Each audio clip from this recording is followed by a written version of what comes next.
Oh,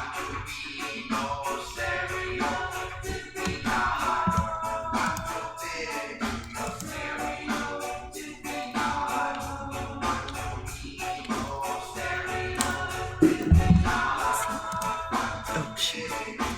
Just gave me a notification. So. Who did? Oh, dear. It'll be fine. There we go.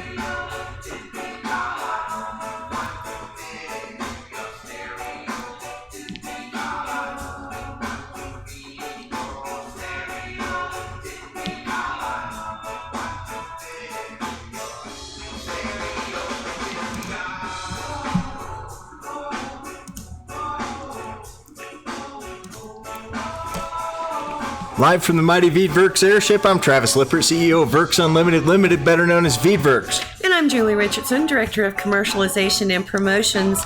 And today we have with us Tony Gallo with Sapphire. Thank you so much for joining us. I remind everybody when you get the notification to share it as a watch party.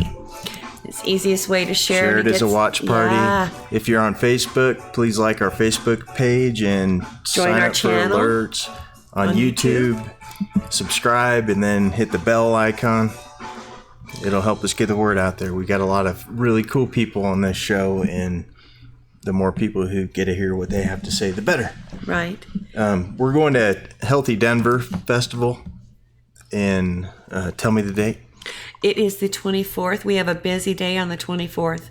We have the Healthy Denver Festival from that's 11 to 4, and then we have to be at Be Good for the 10-year anniversary party.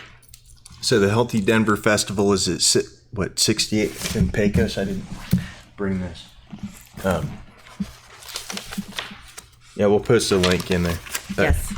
Also, the Be Good is Saturday, August 24th. Mm-hmm. They don't entirely overlap, so you can do one, then do the other, which is what we're going to be doing. Well, I imagine I'll be waving bye to you to go have fun, and I'll wrap up Healthy Denver and join you.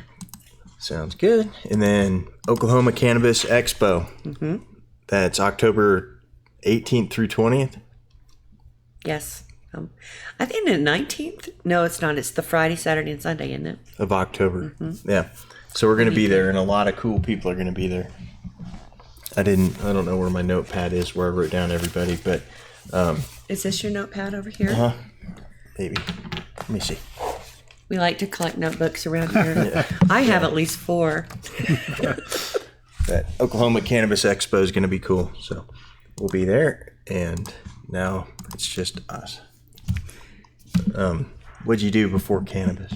Well, before cannabis, I was the director of loss prevention for a pawn shop chain.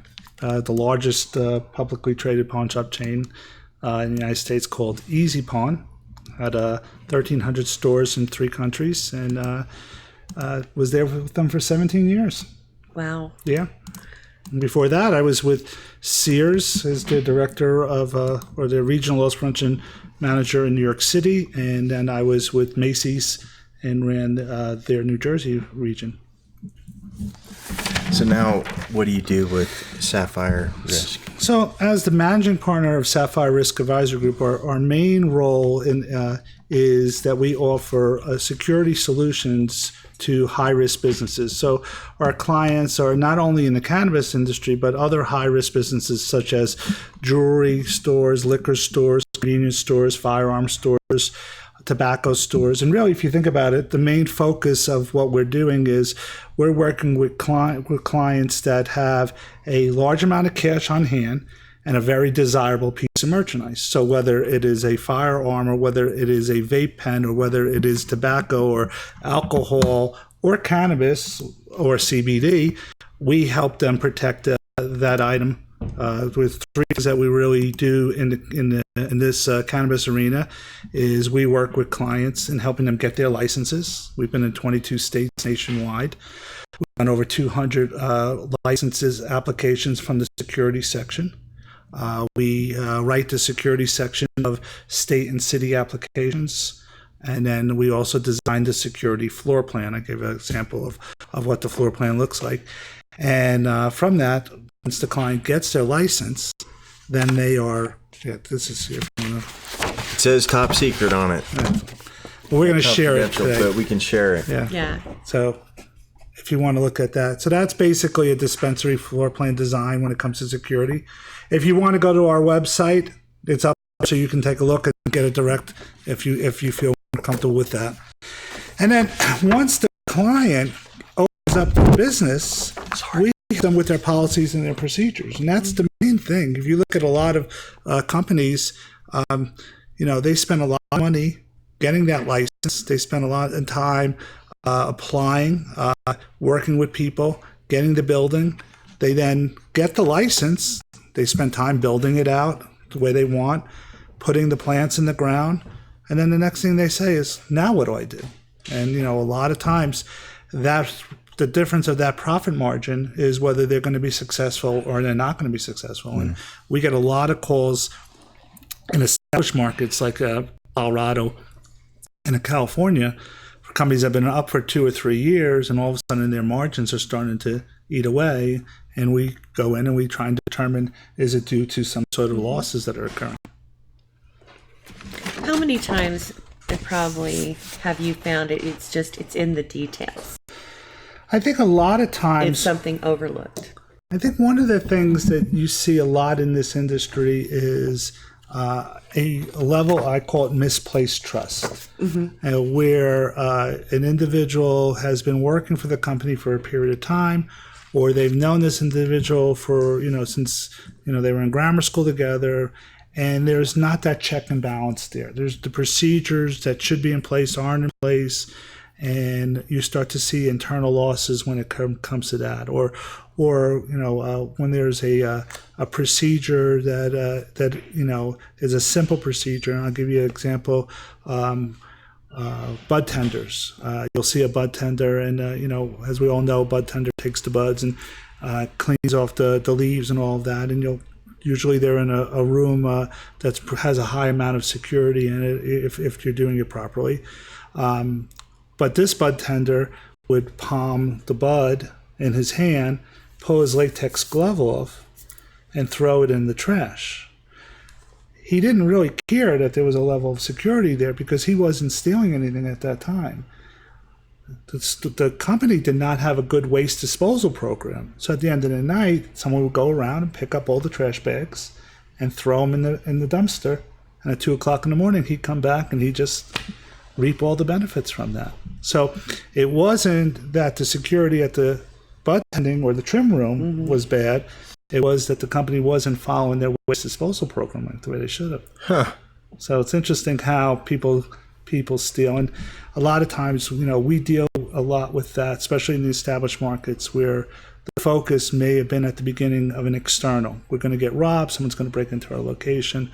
And they put a lot of money into the security from that end. And now they're realizing that the majority of their losses are internal. And so now they have to adjust to that. You posted on Facebook today about a dispensary or a tornado shelter maker. Yes. In Oklahoma. Yes. That's going around to different dispensaries and selling, tornado shelters, except they're to lock up your bud or your inventory or your people idea. But you posted something to the opposite. So you said if you something think like about a dumb idea. Well, if you think about what the focus should be and how the owner, the cannabis owner, should be running their business. A lot of times the cannabis industry, and I've been in it going on 6 years now. They think it's a very unique industry. The government thinks you're selling radioactive material, and that's why all the security's around it. But even the owners think it's a unique industry. And it really isn't. If you look at other industries, it's a very much a retail industry. If you look at other industries, the focus needs to be on what's best practices. And, having devices like that, it gives you that sense of false security. Because if you look at a shelter, it's really designed to prevent, people from being injured in the shelter. But, the walls could easily be breached. You're better off looking at either vaults or concrete mortar, units, or an actual safe because a lot of times that's where that trust comes in. You feel, oh, I should be okay. I don't have to worry about anything. I don't need cameras because I have an alarm system. You know, Right. the alarm system doesn't work, so now you have problems because you didn't have cameras. Same thing with this kind of, you know, Oklahoma, very unique state when it comes to security, is someone's trying to sell that product. You probably could not sell it in any other state in the United States when it came to owning a cannabis license. Because the perceived risk in Oklahoma is such that you're afraid of people who can breach this tornado shelter? You know, like what kind of movie scenarios have to play out in order for this to be a real concern? You can besides just being in Tornado Alley. So, you know, I'm a big advocate against the use of gun safes, and I see it a lot in the original emerging markets, the Californias, the Colorados of the world. A lot of people use gun safes, and it was easier, it was cheaper. You can go to, you know, Academy or Home Depot and buy it, and you can put it in. But what you fail to realize is, and much like this shelter we're talking about, is the difference between a gun safe and the difference between an actual safe is that a gun safe is designed for guns. It's a perfect and really good idea for guns. The inside of the safe and the lining of the safe is made out of sheetrock, straight sheetrock, like you see in your regular house. And the reason it's made like that is because it's designed to reduce any heat from a fire that would damage the ammunition or the guns. Perfect use for that. The problem is that the metal, I can go to Home Depot and buy a saw and easily cut through the side of that. And we see it countless times. I probably get a photo of a gun safe breached in the cannabis industry once every week or two that I post on my Facebook page. A regular safe, not a shelter, a regular safe is made out of composite, it's called. And inside that safe is a mixture of concrete, rebar, various other things inside. They call it a composite, where if you're cutting in, you cannot penetrate that safe. So in the jewelry industry, you can't use a gun safe. And in the pawn industry, you really should never use a gun safe. You'll never see a gun safe in there. In the cannabis industry, though, initially the feeling was, I'm going to buy the gun safe, because they didn't know any better. And that's the real thing that we do. We educate people. California, the BCC laws or rules are now going to be pushing towards the fact that they're going to want what's called TL-rated safes. So a lot of people who have gun safes are going to be moving with that. If the federal government ever gets involved, no one will be allowed to have gun safes. So when you look at the same thing with this shelter, it's the same kind of mentality where it gives you that false sense of security. But if someone really knew what they were doing, or someone made a little bit of an effort, they're going to either be able to breach the door, which does not have adequate security for a shelter, or they're going to be able to come in through the sides with some sort of cutting device. So it would have to be adapted for all that. Yeah, that's like next level crime, though. That's like a caper. But that's how that's the type of thing you make movies about. Well, if you think about it, though, that's really the person that's going to be your biggest threat. So I'll give you, for instance, I've been doing security for quite some time, and I remember being involved with the riots that occurred in Los Angeles 20 years ago, or even more. And I was also involved in the hurricanes with Katrina in Louisiana. And being at that time, and I was watching on video where someone would come in and start hitting the combination of the safe with a rock. You know, you're not getting into a safe with a rock. You probably wouldn't even get into a gun safe with a rock.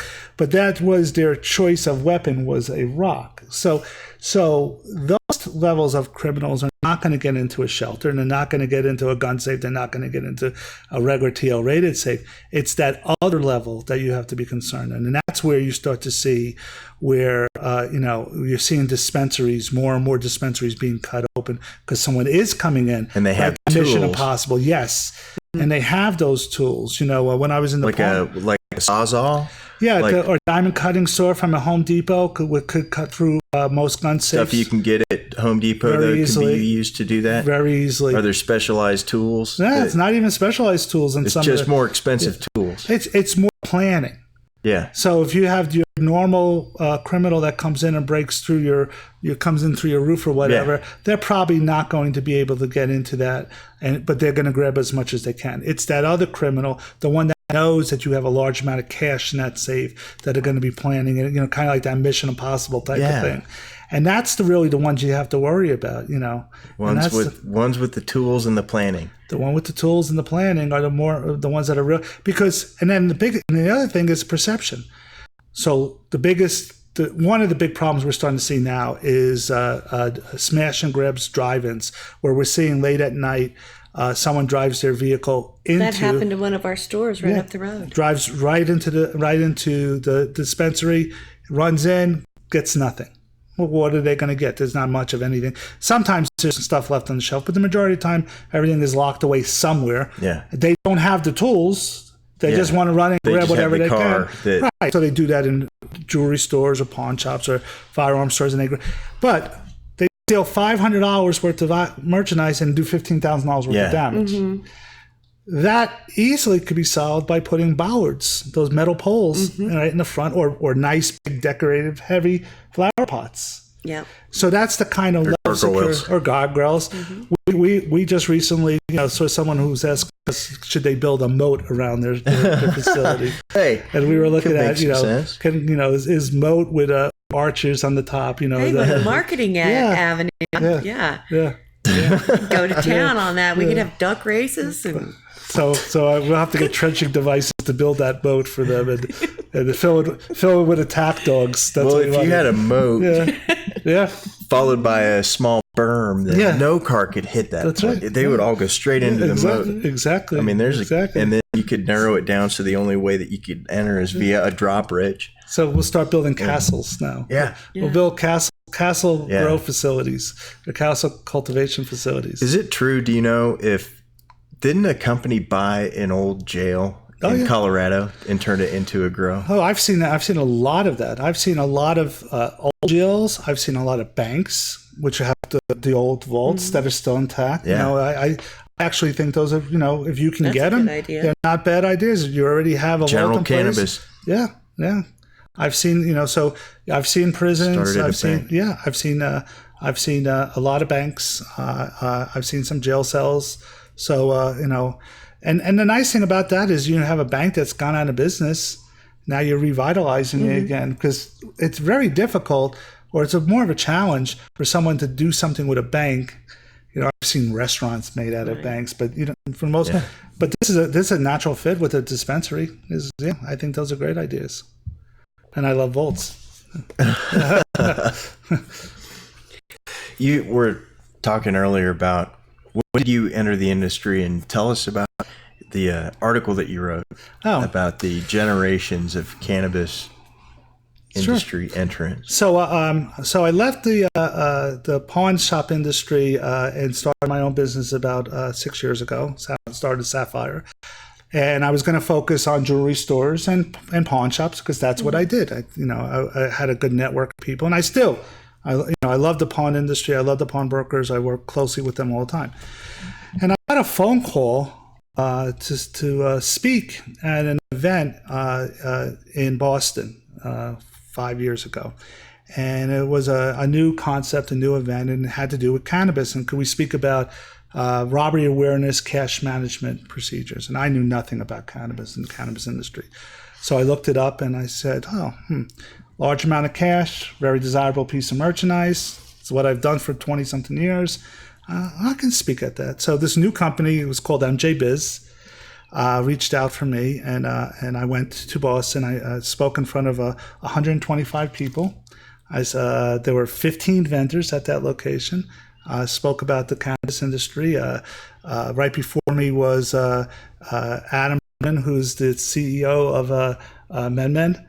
And he had just started too out there, and I remember him speaking right before me, and saying this industry now, this MJ Biz, the last event they did last year, they had over 27,000 attendees and 700 and some odd vendors. So how it grew was amazing, and and watching this industry grow changes. I've been in it for 6 years, and I feel like I've been in it forever. Some people have been in it 20 years or been fighting the battles, and they've been it before the industry. So a few years ago, a year or so ago, I wrote an article on generations. And looking at the people in the industry, different generations of people, and how would you categorize those people? And I came up with that there were 5 main different generations, or 5 different groups, and there's nothing wrong with any of those groups. It's just the way you could think about a person. And if you think about it, a lot of people you can put in 1 or 2 of these groups I'm going to tell you. So generation 1 is the people that have been in the industry prior to their being in the industry. They fought the battles. They dealt with the police. They may have been underground for a while. They have a huge passion for the patient, huge passion for the knowledge. They grew in their basement. They grew, underground. But they were the first ones out there. They remember when cannabis wasn't embraced by a lot of people, and when it was that people looked down on it and didn't think the medical values of that. So those would be generation 1s. And generation 2s are people like myself. I call myself the pick and shovel generation. Pick and shovel is individuals who, like in the old days when there were the gold rush, gold miners would go up into the mountains and they would get the gold and they'd come back down. Well, the pick and shovel were the guys that were selling them the picks, the shovels, the blankets, the horses, the alcohol, whatever they might have. They were the ones that didn't directly involved in the mining of the gold, or not directly involved in the mining of the cannabis, but they were the actual people that went up there and they helped these people. There could be the security consultants, the CPAs, the IT directors. How about Miller Soils? The Miller Soils of the world. Yes. Yep. Yes. The water out there, the extraction machines, pick and shovel type of individuals. The third individual is the individual that I call him the entrepreneur. They see something that has value. See an industry that's growing. They want to be part of this industry. They may have done something else, entrepreneur in their life, and they are purely here in this industry to make money. Nothing wrong with that. When this industry doesn't make money, or there's not a level of profitability for them anymore, then they'll move on to something else. That's why they're an entrepreneur. The fourth generation are investors. I give you $5 million. At the end of a period of time, you give me back $6 million. I don't do anything with the plan. I don't do anything like that.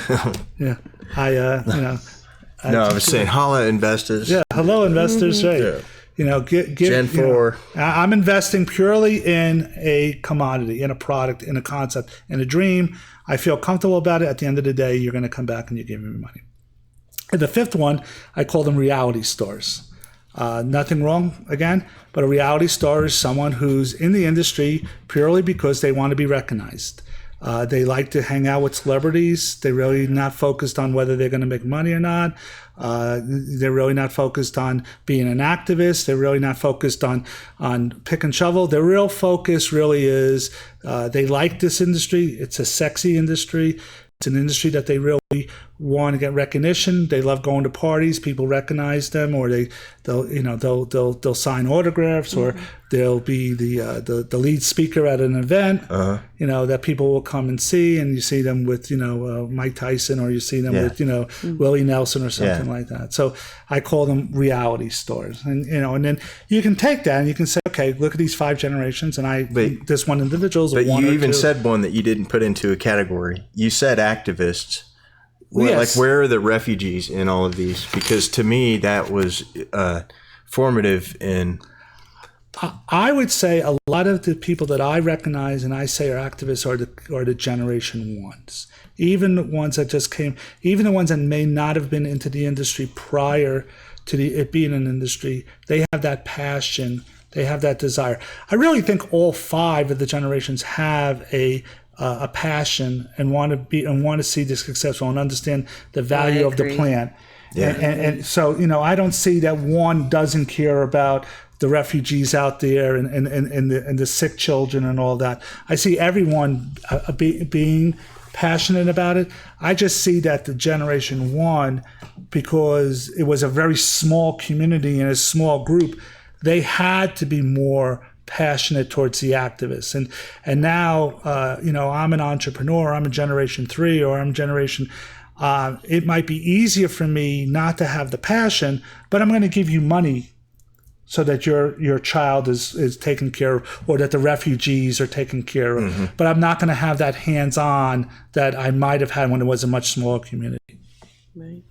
Yeah. So you're a Generation 2. I am a Generation 2 and a Generation 5. What am I? And you, in my opinion, is a Generation 1 and a Generation 5, and you could even be a Generation 3. I identify as Generation 3. You want to be Generation 3? Yeah, that's... An entrepreneur? You could be an entrepreneur. Sure. Well, I mean, we built a lot of stuff from nothing here. But we built a whole machine. But you have a whole passion side to you, too. In the short period of time, you really seem the conversation we have, you do want people to do well. So you have that activist in it. You want to make money in what you do as an activist. Yeah, and you do have a little bit of a 5 because we're sitting here and we're videoing this. And you want people to recognize what you're doing and come up to you and say, I want to be on your show like I did. Yeah. 135. 135. They're all Fibonacci numbers. I'll take them. Yeah, there you go. He played out of the lottery. In fact, speaking of Fibonacci numbers, since that machine's going right now, give me 1 second. We have a pharmaceutical we're coming up on Halloween, that does pill and I'm getting ready to travel to that Oklahoma Cannabis Expo, Oklahoma Cannabis Expo. And so I have my Stash Logics carrying case for Dieter, our ghost, and I want to remind all, concerned parties in the future from like Oklahoma State Highway that the combination is going to be preset on 420, but I am telling you the combination is 358, and it's part of the Fibonacci sequence. If you forget that, and inside you'll find our ghost. And nothing else except for these tax stamps. But shout out to Stash Logics for Dieter's new carrying case. It looks so much better than the previous one because that one looked like a bomb. The original one metal box up there. Oh yeah, I see that. Yes, yeah. So that does look like a bomb. This is way better. We're followed by some interesting people on social media that pay attention to when we're moving and shaking. Sure, especially him. What about the security of moving things from one place to another? Like we've had all of these trucks pulled over. Like one just got pulled over again in like North Dakota. Yeah, for hemp. Yeah, and some states like you want to stay out of Kansas when you're going. You want to stay out. There are certain states that are not friendly enough that they understand. They're going to tie up your product, and I think until you realize you understand that. You need to take that in consideration. If you're going to be going through one state to the other, you may not want to be going through those states. If you do, you have to recognize, even sometimes that even having all the paperwork isn't going to help the police officer that pulls you over. Yeah. Like the guys that got pulled over in Pawhuska, Oklahoma. Yep. Yeah. They had all the right paperwork. And they sat there for 3 weeks. They lot tested 150 pounds at a time. They had all the paperwork. Sure. And two of those guys were in jail for a month. Well, if you look at hemp, and I call hemp the ugly uncle of cannabis, but I don't know. Maybe I'm making fun. Maybe the hemp people might be coming after me instead of me. I think we look pretty good. But if you do look at the hemp, it looks very similar to cannabis. If it didn't look that similar, I wonder if it would have been considered illegal back in the 50s and 60s and 70s when the Schedule 1s came out. I'm wondering if you could have identified that hemp didn't look the same way. No, it totally looks the same way. But what if it didn't? Well, if it didn't, then would it have been had the acceptable? Technology like this 1970s version of steampunk sort of technology to figure out if it's hemp or marijuana. Yeah. I'm glad that they waited until like we were here for this fight. Like, I think we're doing a way better job than they would have in the 70s. They just got steamrolled with all of this stuff. The government just decided that we're going to decide all of these molecules are absolutely prohibited. Yeah. And then you look at what hemp was during World War II and the value that it had there, and the value that it had. I read somewhere back in prior to us becoming a nation that colonial states were required to grow hemp. They used it as commerce. You had to grow hemp. Yeah. Now, isn't that amazing? You went in 200 years or so from having to grow it to it being illegal. Yeah. Well, we had, who was it? Last few weeks that we were talking about how it was so much in our lives. You know, we ate it, we grew it, our livestock ate it, and then look at us now. Here we have all these autoimmune issues and all the high rates of cancer and obesity, and just look what it's done to us not having it. Hopefully, we're going to go full circle. Yes. What are some of the more interesting projects that you've worked on? Like you were showing us earlier, these pictures of these gigantic grows in different states. We designed the physical security for cannabis facilities across the United States. We've done over 50 locations where we built out. We've done over 1 million square feet this month. This year alone. If you go to our webpage, we did a little video about what 1 million square feet looks like, and you know. We just completed a 200,000 square foot facility in the Santa Barbara area. 200,000 square feet indoor greenhouse. Indoor greenhouse. Is it a light deprivation greenhouse where they are able to block out the light at certain intervals? Yeah. How many crops can you get out of a greenhouse? Well, like that? They planted 60,000 plants. Interesting thing about once you reach that level of plants is that there's actually a law still on the books. The federal government has a law still on the books that reads that once you plant more than 61,000 plants, you can be considered a drug cartel, and you can actually be held liable and hit the laws like a drug cartel would. That still sits on the books, among other things. We just did a 450,000 square foot facility in Nevada, another greenhouse. We're working on a smaller one in Desert Hot Springs right now. We're doing a large greenhouse facility in New Jersey, and we design the video, the alarms, the access control. We help bring in the vendors that actually do the installs, and we work with the clients on their procedures. And you're talking at a much different rate when you're dealing with 50 to 100,000 plants. The one in Nevada had 100,000 plants, compared to say a 5,000 square foot grow in a smaller environment. That magnitude has a much different way of doing, much different need of security. You wouldn't have emergency shelters in those facilities. You wouldn't have the hurricane shelter. Would you have a secret room though? Well, you would probably have a vault, much like you would for a jewelry or or you would have a secured room that is not easy to be penetrated, with an access control device on a very secured, either a vault door or a 12 gauge metal door or something like that. Like you said, you probably wouldn't advertise. Some people have really good secret rooms. So I like that too. But again, a lot of the break-ins, people know all about it. It's very interesting. I'll watch a break-in on video. Someone will send it to me, and they drop in, and they immediately know where to go. And you have to ask yourself, how do they immediately know where to go? Inside job. If they've never been in there, Yeah. Mm-hmm. Yeah. Well, we've opened our secret room to so many people. Yeah. The list of suspects would be I love your secret room. It would be a fantastic party. I won't tell anybody about it, but I love your secret room. We get a lot of strange faces when we go in the entryway to the secret room. Like, you guys are putting us, what are we doing here? Yes, I will have that story. I'll tell that story.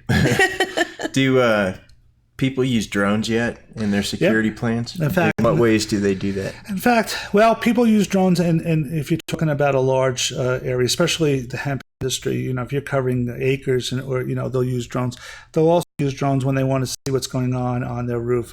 You take like an area in the Palm Springs area, very high winds, 60 mile an hour, 70 mile an hour winds. It's very hot up there. If there's a problem that's going on, it'd be easier to put up a drone. Interesting, Humboldt County up in California, they're very much on drones because they grow a lot on the side of the mountain. Interesting, we also purchased a Predator drone for one of our clients. A Predator drone is a drone that goes out, attacks other drones, shoots a net, captures the drone, doesn't shoot it down, captures the other drone, and brings the drone back. And then you can mount it on your wall. Drones. Yeah. So not only are there drones out there, but there are actually Predator drones out there. And I found very, very interesting because it was one of those questions that I got from my client. He said, "Can you buy me a Predator drone?" And I'm like, "I have no idea what a Predator drone is." But they're actually out there. So have they caught any yet? Other You people caught 3. from And they're all mounted on the wall? It's like someone put in their baseball going over the fence, and the neighbor not getting it back to you. I want to do that. Yeah, see, now you want a Predator drone, right? Yeah. You're going to look it up. I guarantee you that there'll be a handful of people tonight that are going to be Googling Predator drone going, I never heard of that I could before. go collect other drones flying over my hemp field. Yeah, you don't shoot it down. You actually shoot a net and take catch it. it and bring it back. Do they like live stream? Like as the thing loses its battery life? Oh, I don't know. Do you They could turn into a pretty creepy Do you send movie. it back as a hostage? You know, Yeah. do you want your drone Just send back you one know? propeller. Here's a picture of the drone. Put like a little sign in front of the camera, say, "I've been captured now. Pay me back. Yeah. You know, help me back." I figured this drone is worth $5,000 to you, and what I need only costs $1,000. That's right. If you You want to need see to- it back, You want it back. Yeah. you said like Before the battery dies. you said you have to send a proof of life back or something like that. Here's the little, the little propeller. Here's a propeller, something like that. Here's a Oh proof my of life. goodness. Do they have like ray guns that you can use? Was that I was don't that know. an internet hoax? I or was that don't know if real? they have. Well, they Like, actually have. You point like an old timey looking ray gun at it, and then like with antenna looking thing with. Well, how they take down drones in the military is they mix the signals. They attack the signal, and the drone just gets no more direction and just kind of crashes. Like in Oklahoma, they probably shoot it down, with the shotguns at night, or the high voltage, or in Humboldt County, I could see them. There's no predators. They just shoot the thing down right out of the sky. So who's flying these drones that are getting shot down? Like That's a good question. Because I mean, it seems Nosy like people. I find a lot of them are just people that they want to know what's going on over that fence. A lot of the facilities that are not new or being built out are used to be something else at one time. One of the facilities used to be a daisy farm. So someone's flying a drone now. It's no longer a daisy farm. So what is it? And they fly their drone over to take a look and see what it is. Or some of these. I know I sent you a couple of photos. Some of these facilities, they're just they're amazing from the sky. So you'll see that a lot on that kind of thing. And it's interesting. It's interesting how technology is starting to change. One of the industry adapted by taking technology from other industries, well-established industries, soil, water, or whatever. And now you're starting to see equipment being built specifically for the cannabis industry. And right now we're actually working on a design. We'll be the very first company to ever design a safe for the cannabis industry, specifically designed for the cannabis industry. Wonderful. Where you're not, buying something off the shelf that works well, but it really doesn't have all of that. So the safe we're working on has the ability to tell you the temperature inside, tells you the humidity inside. You can put that up if you want to show them. Yeah. Has steel shelves. Has those shelves are removable, so you can, depending on whether what kind of product you're going to be putting there or not. And has double locks on the outside. There's one more picture of the locks if you want to show them that. And the reason that this came out is like everything else in the industry. It's just that the need is there. That's a new facility we're building out in there, and that's a greenhouse effect. That one is going to be in the Palm Springs area that we were helping work on going forward from now. And then I think I showed you another one. If you want to put up the okay, so that's the front of the safe. Has double locks on it, so you'll never be locked out of it. Has a temperature and a humidity control of the inside, and so it tells you the temperature and the humidity of it. It is a composite safe, so it's not going to be breached. It is fire rated, so it's not going to be attacked. And again, it comes in different sizes depending on the need. If that's a dispensary side, it could be for a lab or whatever. And then if you want to pull up that one photo of the first one, so that's you said about drones, so that's an aerial view of the largest greenhouse in Las Vegas area. It's in Nevada. It's the largest one there. They planted almost 100,000 plants there, which is amazing. You talk about the generation ones who were planting, 500 plants or 5,000. Yeah. You're talking about the size of that. 100,000 plants. 100,000 plants. The next one, if you want to show them, the next one is Josh Farms. We finished that build out, and that's in the Santa Barbara area. And you see how they're growing theirs. We mentioned earlier today, about growing it in pots. Yeah. And you see that's their concept of growing it in pots, and that's a greenhouse. And you see the black curtains up there if they need to, and then that's the one. The light deprivation. Yeah. Yeah, and that's one, and then that's the one that we're building now in the desert. Deserts are challenging. It's when we first started building, we built one of the first ones in the Desert Hot Springs, California area.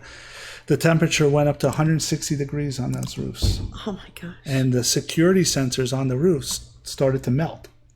Oh heck! That's how hot it got. So we worked with the city. We were able to change the regs and move the sensors inside. But could you imagine? And the wind goes up to 60 miles an hour. It makes even more sometimes. So imagine getting hit with a 70 mile an hour wind at 120 degrees or something like that. Where are they building grows where there isn't water? I mean, isn't a desert typically known for not having any water? Yeah. They really have to dig a deep well. Yeah, well, they have to have so these are first of all, there's the land. Yeah, it's California. Yeah. So they have the land and they have the exposure to that. If you pull up the floor plan design, that one right there, you'll see. So that's the floor plan of a small grow facility, and that's like kind of a Colorado model right there. A lot of times we'll see that. Because it is a much smaller facility. You'll see it in some of the smaller states. I think a lot of the new ones are those mega grows now. Right. The mega product grows. So it'd be interesting to see how these smaller grow facilities come out. And then the last photo I showed you, if you want to. Sorry, let me. Yeah, sure. And then the last photo, if you want to look at that one. This is pretty much of a standard dispensary design. We work with a lot of architects. That's a security for the dispensary. But if you look at the design itself, you can see how that works. This is a medical marijuana facility because you have a vestibule where you check ID.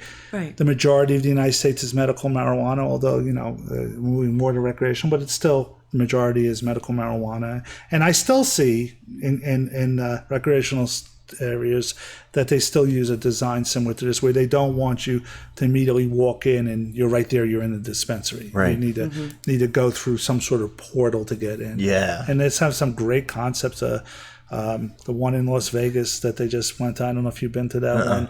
I don't know, can I say like the name? Star Wars licking doors, like Yeah.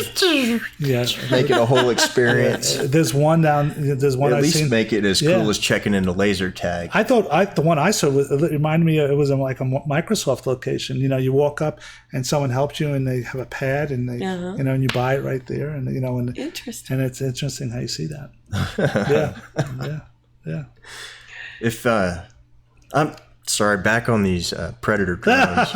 Are they? You started something. I'm gonna have to Are send they you. automatically launched? Like, do they sit up there with a little radar or something and go like? No. Well, I don't. So you have to Yeah. fly the predator drone. Yeah. So it's just it's not autonomous. No, I mean, now we do buy drones for clients where the security person pushes a button and it runs a predetermined path.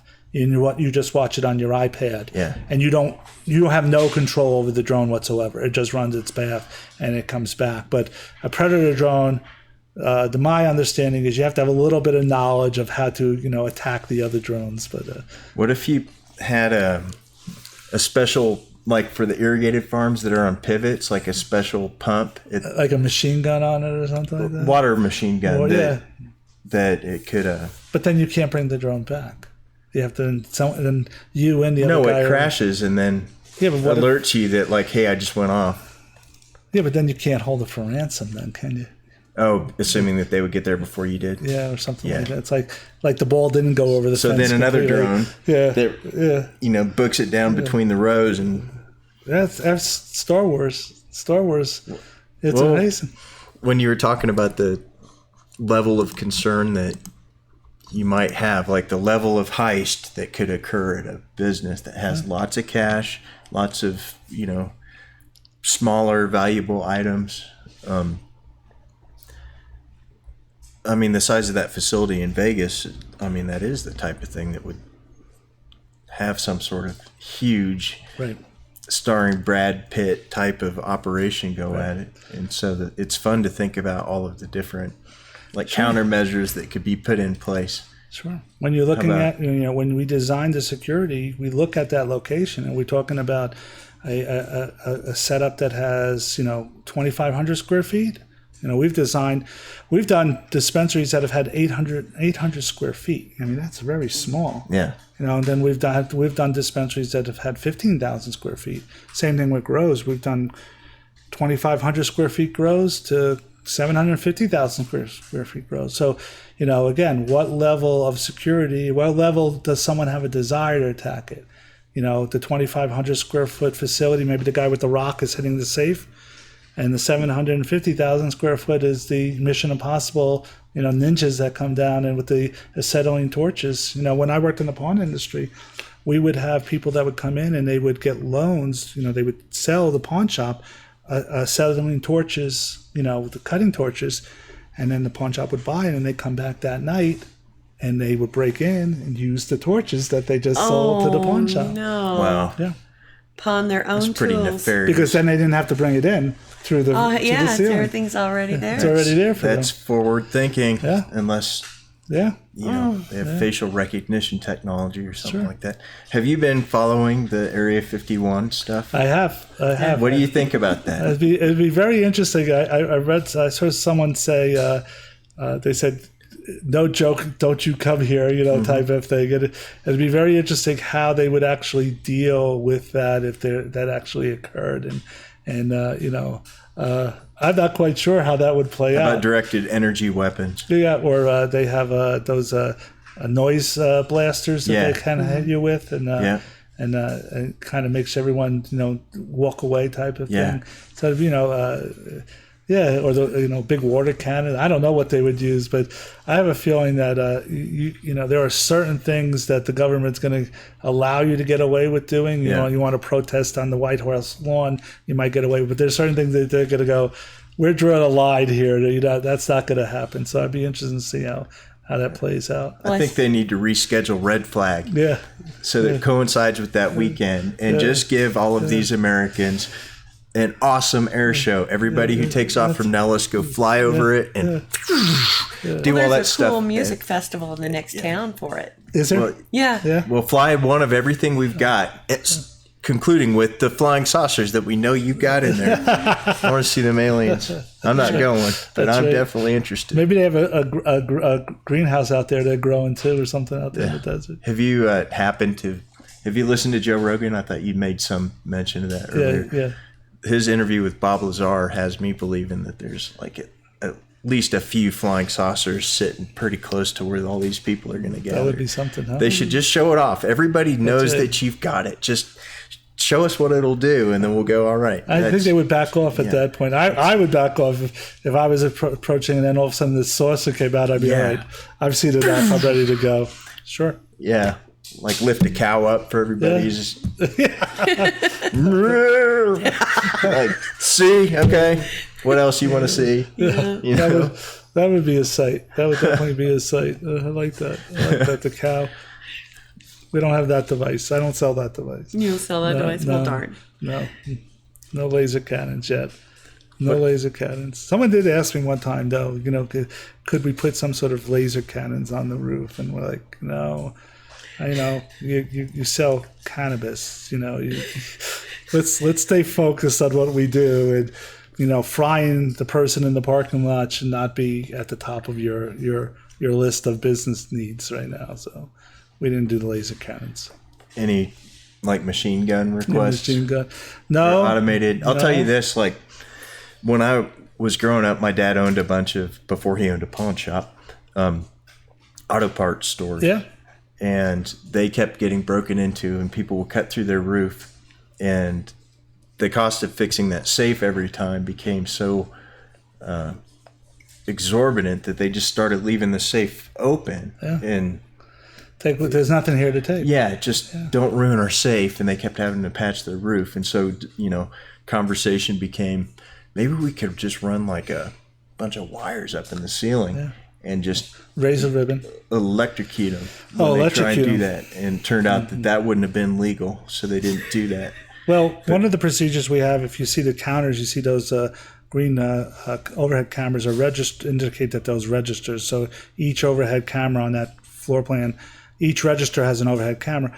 We instruct the dispensary to leave the cash drawers open at night to show them that there's nothing to steal, because a lot of times someone will break in thinking that there's cash in those drawers. Yeah. They'll take a crowbar, they'll pop it open, there'll be nothing, but they destroyed the cash drawer. Mm-hmm. So that prevents that from happening, and they walk away. But you see that a lot. I actually was in one of my lives a regional security for an auto parts chain, and I had the New York City district there too. And every night in one section of Brooklyn, back when that section wasn't very good, the owner of that auto parts chain would put together some spark plugs and air fresheners in a bag, and he'd just throw it up on the roof. Mm-hmm. And it was the offering to the neighborhood so that they wouldn't break in. Yeah. That's funny. Yeah. Isn't that funny? It's like, I believe it. I mean, it makes sense. And they stopped breaking in. Yeah. Because it was costing him, $5,000 every night to fix the roof. So he put together a little, $50 bag of offering, throw it on the roof. That they could go easily sell to somebody somehow, like they're trying to turn into money. Mm-hmm. Sure. It'd be a little risky doing that, though, like starting to feed the birds. Mm-hmm. Right. Right. You might find yourself in a situation where the bears show up. But in this section of Brooklyn, the birds owned that neighborhood, so he did what he had to do, and and figured out later on how to what to do about it. Though. Moats, drones, archers. Archers. We saw an application where they had they were writing that they were going to have the dispensary build like a castle, and in that castle, and they'll have moats and archers and I want to go to this dispensary. Yeah. It was a whole new concept. I love it. I would love from a security point of view. I think it's fantastic. If I could build a castle security, maybe that's a new security line. Sounds like castle they have a lot of money. Predator drones and castles with laser cannons on them. Yeah. Have you done any work if you consider one of the most costly invaders that could happen to an outdoor grow would be pollen? Mm-hmm. Any sort of pollen defense? Well, the challenge, if you think of it like with hemp and cannabis, is you really don't want a hemp outdoor grow next to a cannabis facility. Mm-hmm. The cross pollination right there, so that's a big challenge. We're starting to do more and more work in the hemp industry now. One of the big challenges, you look at the cannabis industry, and the cannabis is a horticultural product. Mm-hmm. You look at the hemp industry, and it's an agriculture product. So there is a distinct difference between how those. I'm growing flowers and cannabis. I'm growing corn and soybean and hemp in the same mentality. So one of the security things we're doing in hemp is people drive by and they see a huge field of marijuana, but it's not. It's even the sign says this isn't marijuana, but either they don't read or they can't read or whatever. So we're ringing the outside with either corn or wheat or something, and we'll go about 6 feet to 10 feet in, and we'll ring the hemp facility. I've seen a lot of those. So now when I'm driving seen it by, flying. I see a cornfield, Yep. and I don't see a hemp field. But from the air, they look kind of like, Yeah, that's where you need the predator drone. Yeah, that from the air, you see the crop circles that Yeah, kind of look like this. yes, And in the middle of that is yeah.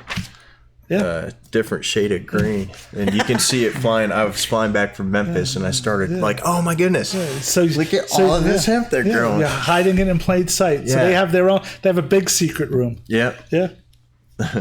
Now, did you know that it is illegal in Kansas to turn this into a maze? I did not. Yep. And it's probably his fault. Yeah, it's definitely my fault. Until they changed that law, but in Kansas. So you can't have a cornfield maze like for Halloween. No, not with hemp, and nothing to do with hemp. I've explored all of the. And what was the logic behind that? They didn't want to deal with it, like the horrors that they imagined. With They, like, you would smoke it as you're going around? No, just bringing all of the school kids. Running through that. I mean, that's what they envisioned, and we educate them about hemp along the way and tell them that. Sure, the ugly uncle. Yeah, Heaven forbid we open a mind. yeah, right. I could see that. Yeah, I told could them see. like I want 5-H programs in Kansas. He also wanted to it's an plant with a agricultural crop commodity. duster. Yeah, I've heard about that too. Yeah, people are doing it now. Yeah. People are planting. I don't know if they're planting hemp yet, but they're planting trees with armies of drones going out there. Really? So that would be a pretty interesting way to plant a hemp field, especially if you wanted to do it in a maze-like pattern. Sure. Which is illegal in Kansas right now. Oh, don't go to Kansas. Well, how big of a risk is hail in Colorado and Kansas? Well, again, it's the same. The way I look at that when we talk about any kind of how big of a risk in an agricultural product is hail or a quick freeze. When it comes to a corn, wheat, barley, it falls in that same category of that. So, I think there's an exposure. I saw information not too long ago. I think it was Colorado where hail destroyed the whole crop. The whole crop was killed by that. So, it's a real thing, and it's amazing. I go to hemp shows and I go to cannabis shows, and there's a distinct difference between the two groups. They're both great groups. I love them both, but there's a distinct difference between the individual that's growing hemp and the individual that's growing cannabis. I see I don't see that crossing each other's lines. I see it very differently. And the same thing with CBD. I see CBD people and companies in CBD, they're more of that retail mentality because that's what they're doing. They're selling a finished product. Cannabis is growing a product, hemp is growing a product, CBD is selling a product. I think that's going to change, and it's going to change this fall. Yeah. Because hemp is cannabis sativa L with less than 0.3% delta-9 tetrahydrocannabinol on a dry weight basis. So you're just talking about THC, high THC stuff, but there's 112 other molecules, and right now, like THC, you can go get a gram of recreational high THC product for like $20 or something in some, Right. But to get a gram of CBG would be like probably $110 retail or something like that. Sure. It's like $55 a kilo wholesale for that molecule, and that's if somebody can actually provide it. And you can grow all kinds of CBG in hemp, and not be subject to 280E. And I think that there's a little cannabinoid, like 6th generation, that will be the law readers who I think that follow the rules and come up with all of these other valuable cannabinoids, CBC, CBN, We talk about that a lot, but I think that's this year that it turns out like that. I think a lot of that comes into education. Yeah. Educating the people on what the value of it. Yeah. And that's a lot of people are doing that out there right now. Yeah. Some great organizations.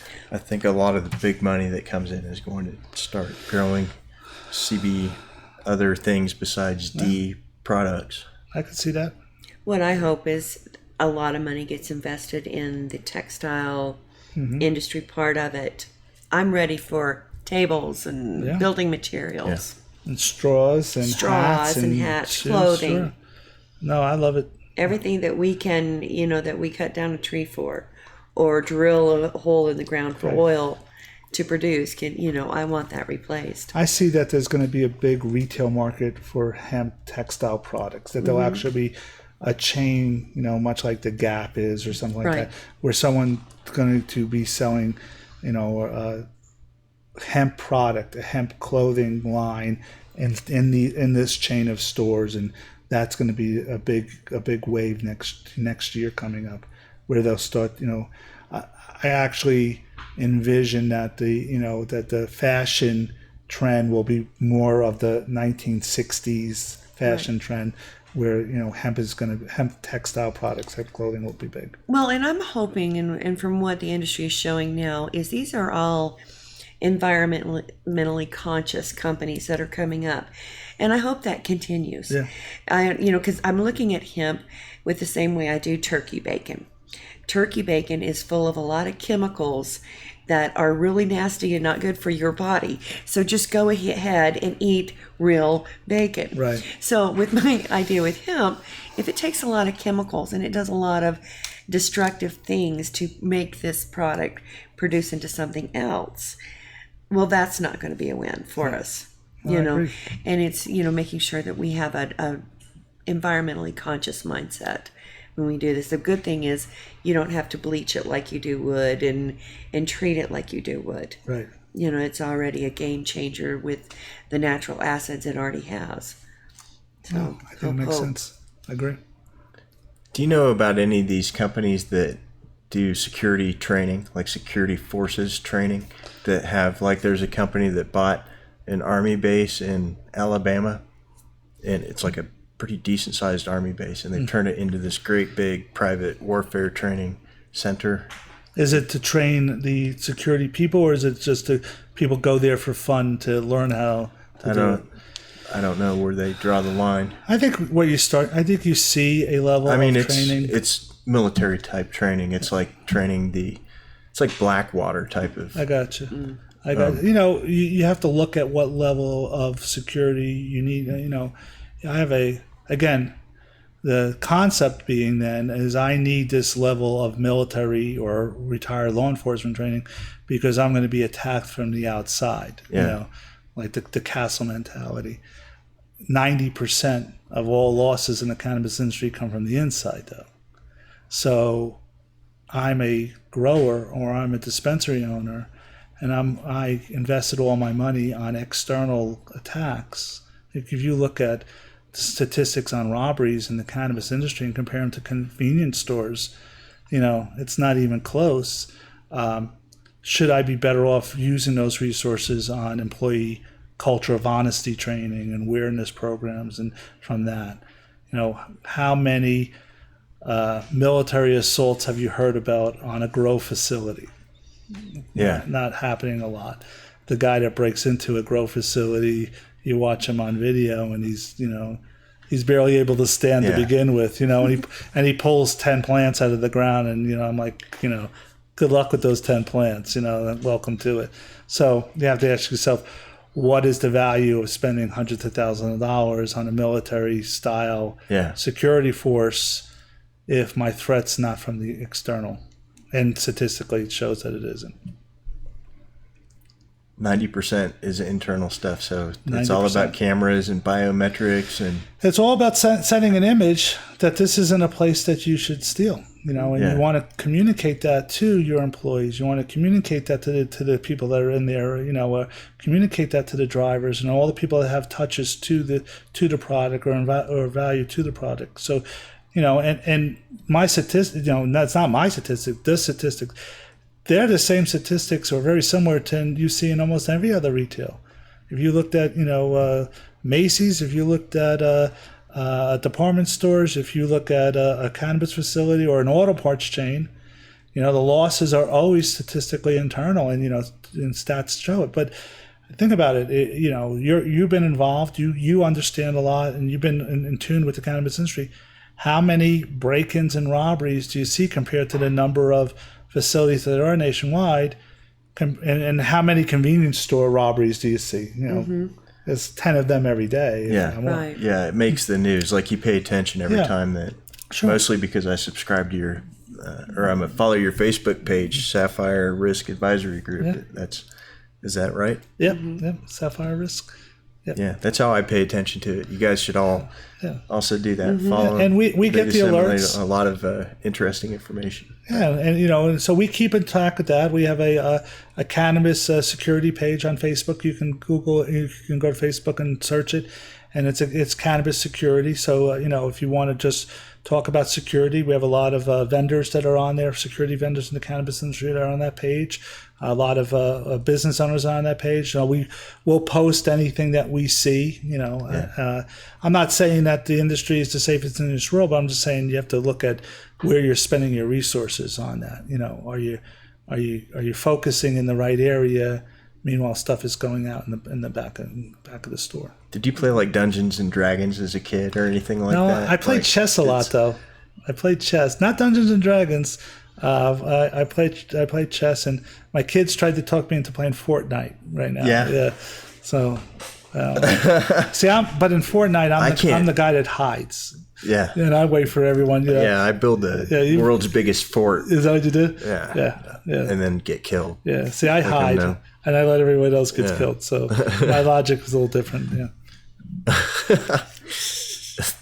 Sorry. I have a bunch of follow-up questions about Fortnite video games.